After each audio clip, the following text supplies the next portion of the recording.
বোমা বাৰুদ ফুটুৱাবিলাক যদি শিল্পী হয় তেনেহ'লে আমি কাৰ ক্ষতিটো কৰি আছোঁ ইয়াত?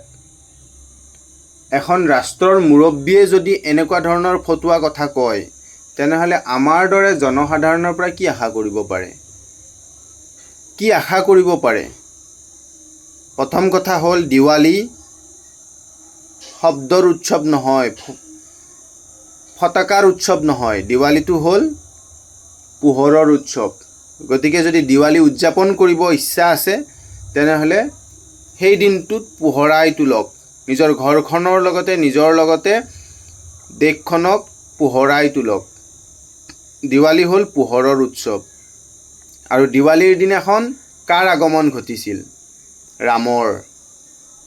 গতিকে অকণমান হিষ্ট্ৰীবিলাক চালি জাৰি চাওক। গতিকে এজন অসমৰ মুখ্যমন্ত্ৰী হৈ ফটুৱা লেকচাৰ নিদিব। ফটকাৰ ব্যৱসায় কৰাসকলে ফটকাৰ যিয়ে বনাইছে তেখেতসকল যদি মৰি যায় মৰি যাব দিয়ক, নালাগে আমাক তেনেকুৱা। কাৰণ সেই ফটকা ফুটোৱাৰ ফলত দিৱালীৰ দিনাখন কিমান হাজাৰ হাজাৰ কৰোৰ কৰোৰ টকা ক্ষতি হয়। ইয়াৰ ফলত আমাৰ কি লাভ হৈছে? একো লাভ হোৱা নাই, বৰঞ্চ লোকচানহে হৈছে। আৰু চবতছে ক্ষতি হৈছে সেই দিনটোত কিমানখন ঘৰ থানবান হৈ যায়।